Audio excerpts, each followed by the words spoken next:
All right, awesome. For Blurt Online Magazine with Brian Staker, the two Bretts of Built to Spill, Nelson and Netson.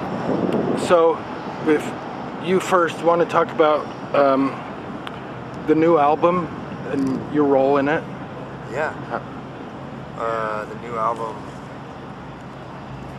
I don't know. Well, it kind of fits in with, we've been touring quite a bit with this particular lineup for about 4 years now. Like a lot. Quite a bit, playing a lot of shows. And so for this record, we,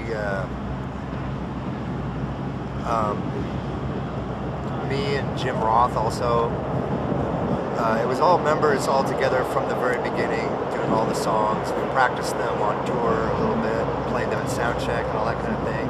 So the whole record from beginning to end was kind of done with everybody contributing and writing parts from the very beginning. These are most of them are songs that Doug wrote by himself, but then we all kind of Contributed your parts. Huh? You contributed your parts to it but too. from the very beginning, whereas before it might have been towards the end, where with me, I would usually come in towards the end. But this time it was all of us, all members, all from the beginning, kind of developing all the songs. So how did that change as opposed to the other albums? How did the final result come out differently because of that? Probably more cohesive, maybe.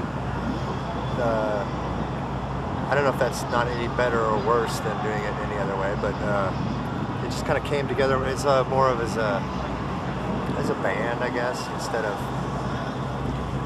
of having these songs where Doug wrote them and everybody contributed, various stages along the way, or like Keep It Like a Secret, which was Scott, Brett. Is that the one? Yeah. Keep It Like a Secret was very much Scott and Brett, Nelson, and Doug writing all those songs together. That was the way that record was done.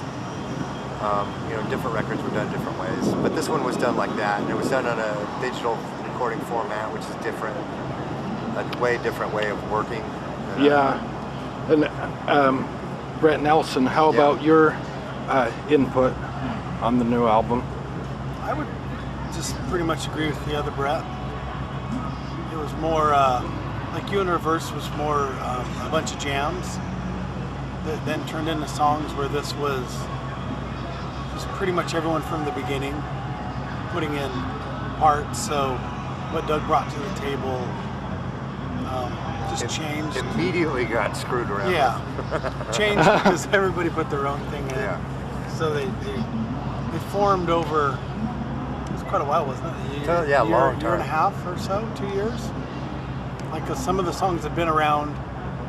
Like 4 of them, I think, were supposed to be on the last record, and they just didn't seem to work out or be right, and then so they sort of just formed. So you've been playing them quite a while then? Yeah, some of them for a long time. Yeah, other ones not very long. So are you going to play some of them here? I don't know. We're playing the songs people requested today.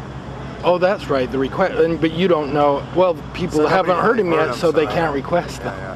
Well, they may have heard them if you played them live. Some of them but we'll played see. live before. So you don't know. You haven't seen the list of requests yet to know what you're Doug going to usually play. will write the list out of 20 minutes before the set. He likes to do that. How is it looking back now on Built to Spill? Now it's been in existence this long, and are you surprised it's come as far as it has? Well, no, I'm not surprised, but I am. I'm surprised everything around us has gone the way it's gone. I'm more surprised about that. What do you mean by that? Well, I don't know. Shouldn't there be music that makes us nervous and uncomfortable? I guess. In a good way? In a good way, yeah. If it makes you feel challenged, I don't know. But I mostly, more than anything, I feel lucky. I feel just grateful to be able to to play music and have it all work out in a real practical, easy, no bullshit kind of way. That's what's the nicest thing about it. Well, it's weird though that, because like Doug and Brett have known each other since high school. Is that right? Yeah. Doug and I have known each other like since junior high school, and in one way or another have all made music together. Now we're all 40 years old and still doing it. 40's the new 30. Yeah. Hoping so. Yeah, so that's weird. Yeah, so I guess what I was saying is that like we're still doing things, we're still living the same way we did when we were in 20s, which feels totally natural to me. It all makes sense and feels natural to me. But maybe people that are around us our age are not doing that, and that's awkward for me. So what about caustic resin? You have any? No, I've been playing music with my kids. Oh yeah. It's called the Netson family. We put some stuff up online or whatever. We might make a record. I do a little something with this girl that plays marimba. It's called Reversion. You know, stuff like that. Build Spill takes up a lot of time, so I'm pretty busy with it. But yeah. Okay, well I think, anything else that you wanted to add? Any other side projects that you're working on? No, I do a thing called the Suffocation Keep. It started out, it was just me and a 4-track, and then it turned into a real band, and now it's just back to me. Same thing like MySpace, just post music on it. Had a couple, one record came out, I don't know, years ago, and just something to do. But yeah, Build Spill takes up a lot of time.